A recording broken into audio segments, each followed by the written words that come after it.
Hey, what's up everybody? I'm Jason Kelly, creator of The Balanced Body. Hope everybody's having a great day today.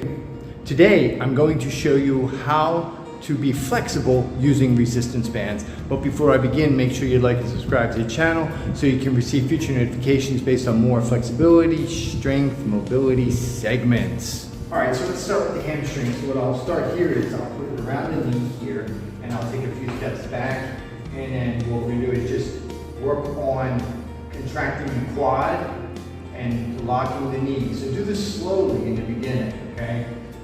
And then once you feel comfortable, you can hold, okay? Breathe, and try to stretch and lean over at the same time. But again, do it slowly so you can develop the pattern first, okay? And down. And then after that, what you can do is you can lean forward on something. That's why I attach it here. What I'll do is I'll stretch that hamstring out, but I'll push more into the front of my foot, and so I can stretch the hamstring at a different angle here. Okay, I can bend, and I can lean forward as far as I want here. So it's nice, you can see I'm getting a different position. It's okay that the heel comes off the floor in the back.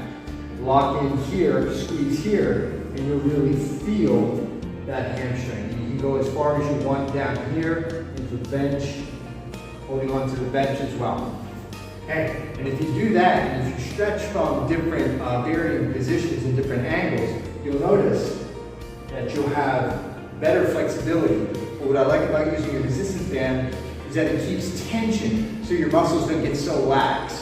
When you stretch without resistance or stretch without a resistance band, your muscles get lax, and you're just kind of stretching them apart. So if I just kept stretching my shirt, it's just going to start to tear. But when you add some resistance, you have something called proprioceptors in your muscles, and these two proprioceptors synchronize and communicate and coordinate so that when you stretch, the resistance creates tension, but flexibility.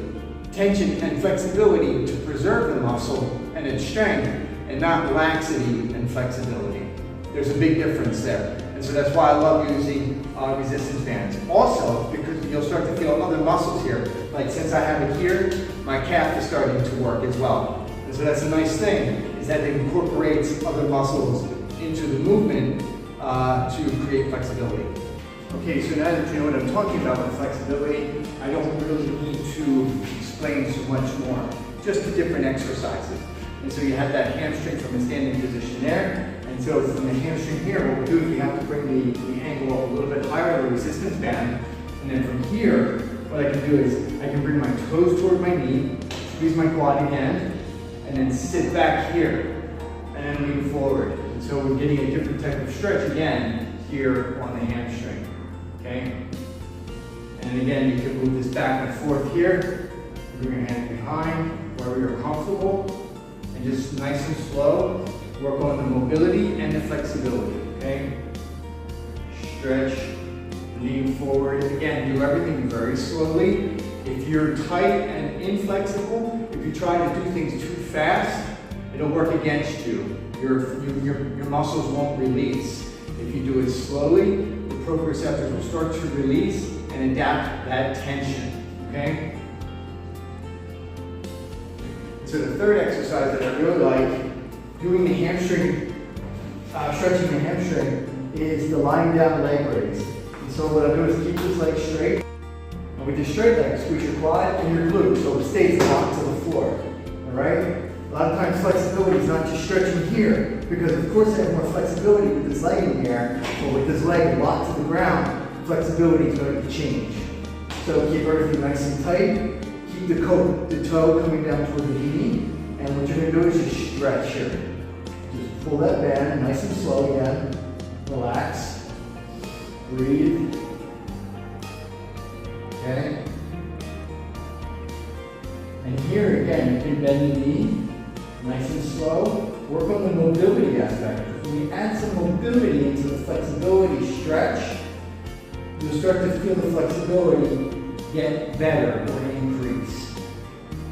Again, use two hands here. Just stabilize that, okay? And keep pulling those toes down to the knee.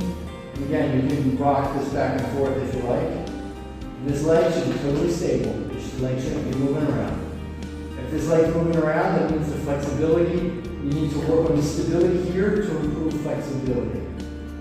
Stability is essential in flexibility, or else you just have this false idea of stretching and this false idea of mobility and range of motion. Hey, thanks for watching, and I hope you enjoyed this video. Make sure you like and subscribe to the channel, because in the next episode, the next session, I'm going to show you how to stretch the hip flexor, the quad, using a resistance band. If you like this video, you'll love my book, The Balanced Body. The Balanced Body is filled with many different exercises for flexibility, and it will also show you how breathing stability is essential to enhance and increase your flexibility.